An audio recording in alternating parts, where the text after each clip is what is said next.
At the beginning of the movie, we see an experienced fisherman heading out to sea. Like thousands of times before, he casts his net from the boat, but something goes wrong and the net gets caught on something on the ocean floor. The fisherman dives down, but he can't make it back to the surface as a huge school of fish surrounds him. Charlie, a lighthouse keeper, calls her colleagues in Germany to discuss current affairs. She's interrupted by a signal on her monitor and rushes off to investigate. Charlie has to swim to the duty boy to dive into the water and retrieve a sensor that somehow got tangled up in fishing nets. Strange things are also happening in Canada. Leon, a young whale researcher, is called to Vancouver's City Beach, where a giant killer whale washed up a couple of hours ago. After examining the animal, he heads to the fishing dock to find out who among the poachers caused serious cuts to the killer whale. An old fisherman takes Leon to his boat and shows him the bitten side of the vessel, which was used to try and overturn the killer whale. Leon doesn't believe the story, but the man is sure that the fisherman wouldn't lie to him and that they had to destroy the whale to save themselves. Charlie and her new friend launch a repaired sensor into the ocean, tasked with tracking marine animal population.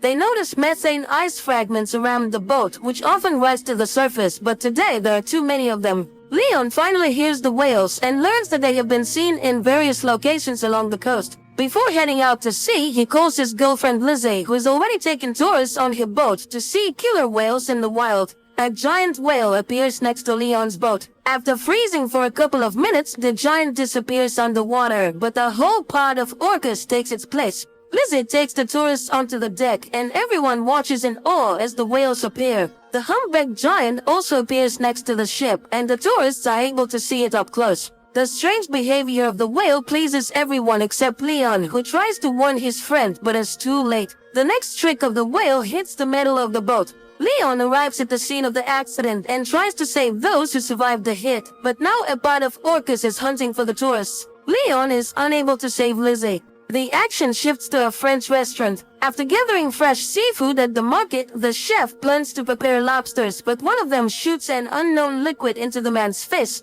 After wiping his face, the chef continues working, but by evening he and two other cooks begin to feel ill. The chef passes away that same evening, and the two young cooks are taken to the ICU, waiting for the test results to determine what happened. At the same time, a Norwegian ship in the sea lowers a camera to study an unusual phenomenon, an invasion of ice worms. A few specimens are brought to the surface for study, and the scientist finds a new peculiarity. These creatures have jaws and reproduce several times faster. A commission is formed, and everyone agrees that they have discovered a new species of worms and bacteria.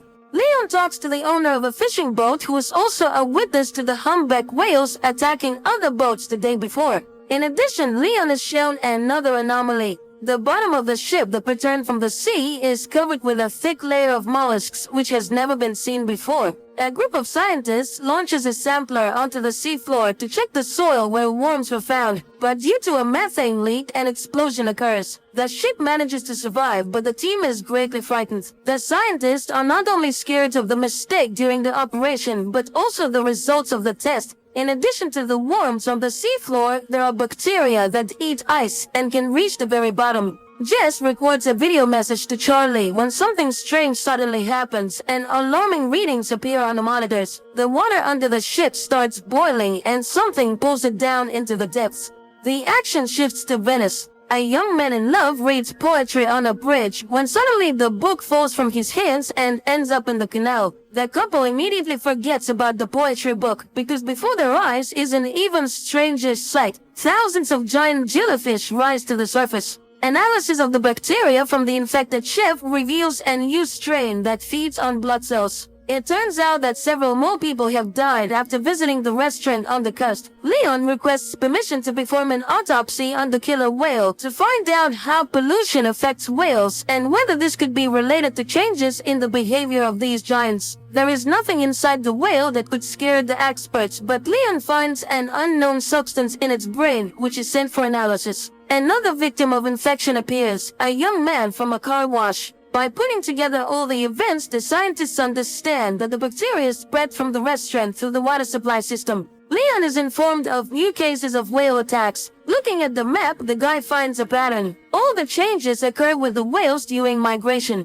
To verify his suspicions, the guy sails to the place where the whales are resting during their sleep. The dive almost ends in tragedy, but Leon manages to install a camera on one of the whales and get out. Sigur finds out that the Japanese have also found the worms, but they are not in a hurry to report it to the world. Recordings from the cameras are checked in 2 laboratories at once. Leon's footage shows that the whale pod descended to the very bottom, where they were met with strange glowing. Far from the events, a new incident occurs on the coast. Hordes of crabs crawl out onto the streets of a small village. Another shot of the seabed finally lifts the veil of mystery. It turns out that one of the oil and gas companies was drilling ice in a forbidden place and damaged the seabed for several kilometers. Leon has to sneak through a fence to get to the guarded port area to collect a few more mussels for analysis from the ship, but he is caught by security and arrested. In the morning, Mr. Sato, the Japanese owner of the ship, contacts Leon. He asks the guy not to trespass on his territory in this way again, but promises to provide access to all materials for study.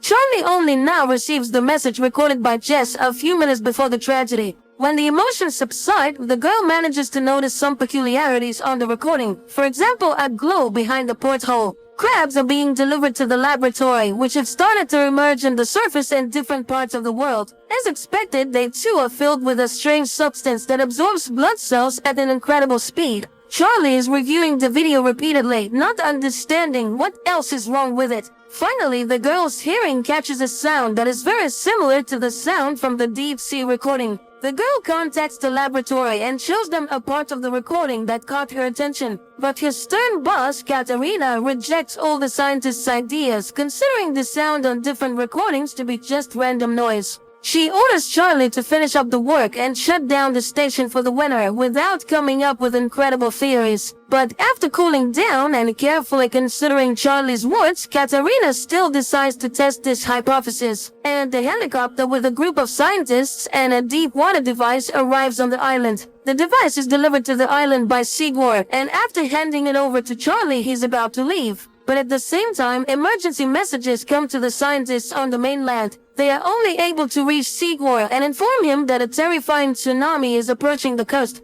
Those who see it with their own eyes realize that there is no chance of survival. Sigur manages to warn Charlie and they leave. At the conference, scientists give a report that the discovered bacteria intentionally infect humans, and soon everyone will have to flee far away from water sources. Leon tries to warn his fishermen friends about this, but none of them are ready to live on land, choosing to die in their familiar environment. Rahim meets Leon at the Institute to participate in a scientific conference. The best minds gather to discuss what is happening, and most agree that there is some force at work that wants to drive people out of the ocean. Only Katarina is against everyone else. She refuses to abandon the knowledge and convictions gained through years of experience, so she orders the group to seek a logical explanation based on science. Despite objections from their mentor, the group of scientists presents their theory to the public, convincing the government that marine inhabitants infected with bacteria are intentionally attacking humans. They even give the new intelligence a name, the Year. However, such a version only elicits irony from top officials, who also suggest finding more scientific solutions to the problem than negotiating with an unknown intelligence.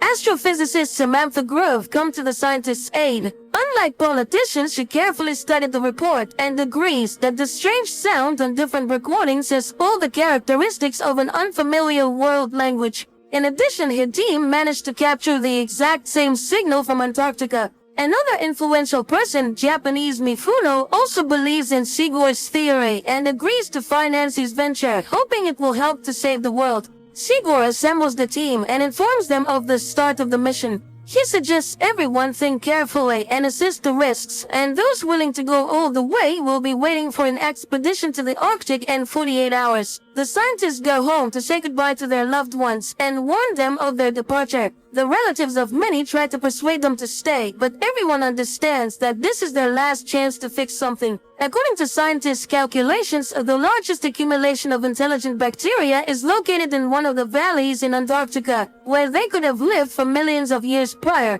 The company is preparing to establish contact, and everyone is playing their role while giving interviews to a young journalist. Finally, the equipment on the ship starts buzzing with interference, and the scientists prepare to capture a signal from the mysterious organism. Sarah, Mifuno's assistant, sits down next to Leon at the table and confesses to him that she would have never believed in their theory if it weren't for her boss, who has proven over many years that his intuition never fails. Samantha is devising a plan. She intends to add a sound of a human child scream to the organism's audio signal and return the recording to the intelligence to show that they are ready to communicate. Charlie asks her colleague to take her with him in the diving apparatus to the bottom. The ship drops anchor and the scientists begin transmitting the sound message. Meanwhile, the daring couple gets into the capsule and prepares to dive to the depths. The whole team is eagerly awaiting any reaction, and finally a movement appears on the radar, and the sensors pick up a sound signal. The team from the capsule tries to contact the captain's bridge to report that their fans are malfunctioning and they are running out of oxygen. But communication is not working. The chief pilot, Luther, is ready to return, but Charlie notices some movement and turns off the lights, waiting to see what happens next. On the ship, they also notice something approaching. Sigurd insists that the captain recall the submarine, but they can't reach the group. Luther doesn't want to risk anymore, and he lifts the boat. On the ship, a hatch opens to receive the capsule into a special compartment. Charlie notices a strange glow appearing around them at that moment, but she doesn't tell anyone about it. Meanwhile, Samantha reports that they have managed to establish contact. The sound signal has returned, and the child's cry has been altered as a sign that the bacteria understood the message from humans. Dr. Chase is looking for a way to cure those who have already been infected by the bacteria. Luther tells the journalist that he saw nothing at the depths, and everything Charlie saw was probably a figment of her imagination, just like the whole idea of intelligence. Nevertheless, Samantha tries to decipher the air messages to assemble them into a response signal that the intelligence will understand. While staying in the compartment with the capsule, the journalist notices a glow in the pool. The lights on the ship go out and interference begins. When everything is restored, the captain sees the journalist's body fallen on the monitor. Chase tries to save the girl, and on her lips she notices a liquid resembling cerebrospinal fluid.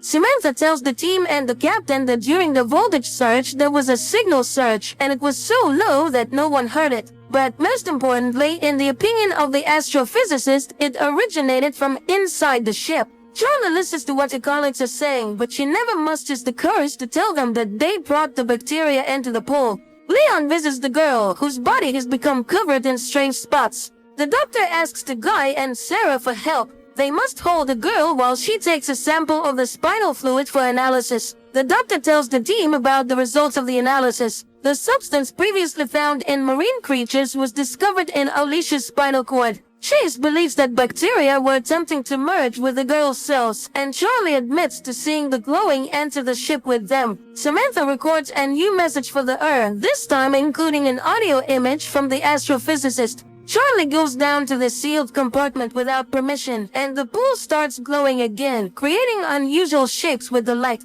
At that moment, Samantha receives a response message from the entity, which also contains an image.